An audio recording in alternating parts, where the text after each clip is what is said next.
थाना परिसर में शांति समिति की बैठक। उप जिलाधिकारी ने कुर्बानी के दौरान जारी गाइडलाइन के पालन करने की अपील की। इलेक्ट्रिकल सामान, फर्नीचर से भरा शोरूम जलकर खाक, कई लाखों का हुआ नुकसान। कोर्ट में वांछित अभियुक्त के घर पुलिस ने डुग्गी पिटवाकर दफा 82 की नोटिस किया चस्पा। एक शेर से लड़ने के लिए भेड़ियों का झुंड इकट्ठा हो रहा, स्पष्ट है कि विपक्ष कमजोर है। समाजवादी पार्टी के नेता मुंगेरी लाल के हसीन सपने देखना बंद करें। आबकारी मंत्री नितिन अग्रवाल ने व्यापार महासम्मेलन में किया दावा।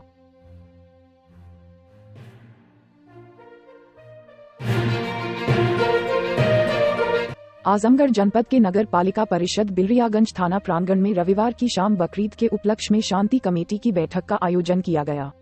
इस मौके पर ग्राम प्रधान, नगर पालिका परिषद के तमाम वार्ड मेंबर और संभ्रांत लोग मौजूद थे। बैठक को संबोधित करते हुए उप जिलाधिकारी सगड़ी राजीव रतन ने कहा कि यदि कहीं कुर्बानी को लेकर कुछ वाद विवाद हो तो आप लोग उसे बताने का कष्ट करें ताकि उसे समय रहते सुलझाया जा सके। किंतु दोनों संप्रदाय के लोगों ने एक स्वर में कहा कि बिलरियागंज हिंदू मुस्लिम एकता का प्रतीक स्थान है, जहां कभी इस तरह की कोई बात नहीं हुई जिससे एकता भंग हो। हम सभी लोग मिलकर एक दूसरे का पर्व मनाते हैं और एक दूसरे के पर्व में सहयोग करते हैं। उप जिलाधिकारी ने कुर्बानी करने वालों से कहा कि आप लोग कुर्बानी के घर के अंदर करेंगे तथा प्रसाद रूपी मांस का वितरण करते समय ध्यान में रखेंगे कि रोड पर खून का धब्बा या मांस का न गिरे। बड़े ही सावधानी पूर्वक आप लोग मांस का वितरण करेंगे और साथ ही साथ प्रशासन का सहयोग करेंगे। उसके बाद क्षेत्राधिकारी सगड़ी ने कहा कि आप लोग शांति व्यवस्था बनाए रखेंगे और शांति पूर्वक कुर्बानी करेंगे तथा पर्व को उत्साह के साथ मनाएंगे।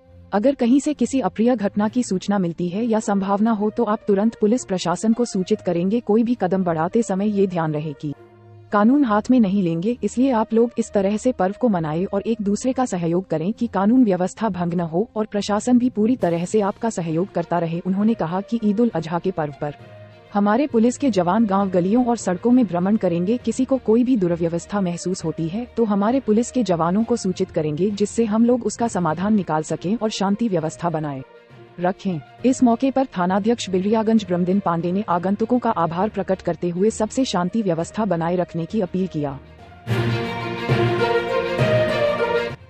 रोनापार थाना अंतर्गत जमीन रसूलपुर जनपद आजमगढ़ के एक शोरूम में आग लगने के दौरान बहुत ज्यादा नुकसान हुआ।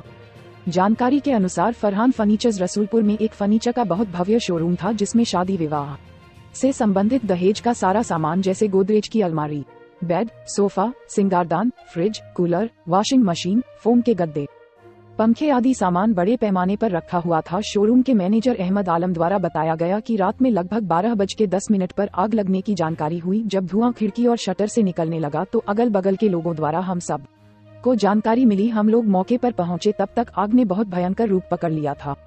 हम लोग तुरंत फायर ब्रिगेड को फोन किए, लेकिन गाड़ी आने में काफी देर हो गई और बड़ी मशक्कत के बाद आग बुझाई गई। तब तक सारा सामान जलकर खाक हो गया। इसकी अनुमानित लागत लगभग 12 से 15 लाख रुपए बताई जा रही है। मौके पर देखने से पता चल रहा है कि शोरूम का पूरा मकान भी जर्जर हो गया है, प्लास्टर और दीवारें फट गई है। इसे देखकर अनुमान लगाया जा सकता है कि आग कितनी भयावह थी। फर्श पर लगभग 6 से 7 इंच तक सामान जलकर राख में परिवर्तित हो गया है।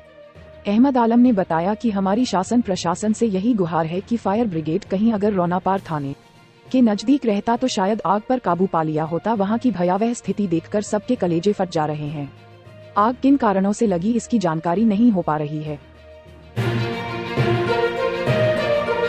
कोतवाली फूलपुर वजीराबाद गांव में रविवार को कोर्ट के आदेश पर डुग्गी पिटवाकर मुकदमे में वांछित व्यक्ति के घर दफा 82 की नोटिस पुलिस द्वारा चस्पा किया गया। फूलपुर कोतवाली के एसआई विपिन सिंह ने बताया कि वजीराबाद गांव निवासी मोहित पुत्र उमाशंकर एक मुकदमे में वांछित है।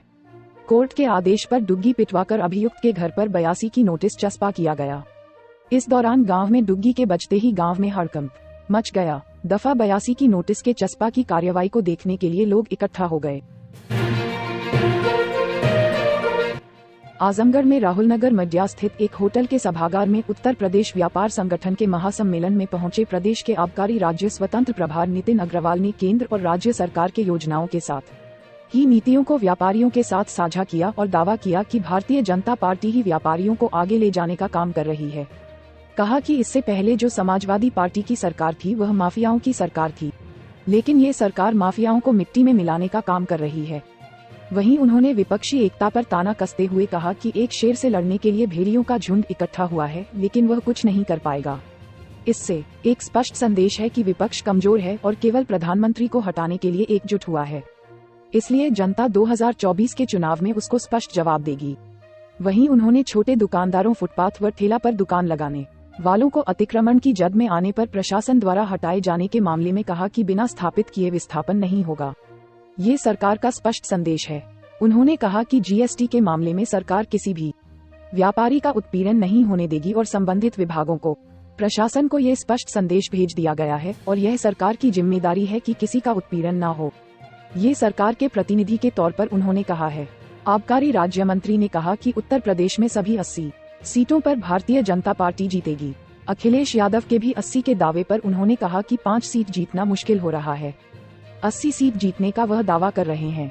समाजवादी पार्टी के नेताओं को मुंगेरी लाल के हसीन सपने देखना बंद कर देना चाहिए। उन्होंने कहा कि वह प्रदेश के हर जिले में व्यापारियों के साथ बैठक कर रहे हैं, राय मशविरा कर रहे हैं, जानकारी ले रहे हैं, तो ये साफ प्रतीत हो रहा है कि सभी 80 सीटें भाजपा जीतेगी। कानून व्यवस्था मजबूत होने का दावा किया। वहीं पुलिस कस्टडी में अतीक अहमद और कोर्ट परिसर में संजीव महेश्वरी की हत्या के मामले में उन्होंने कहा कि मामले की गंभीरता से जांच चल रही है। उन्होंने कहा कि यह भी कोई दूध के धुले नहीं थे, प्रदेश के माफिया थे जो मारे गए।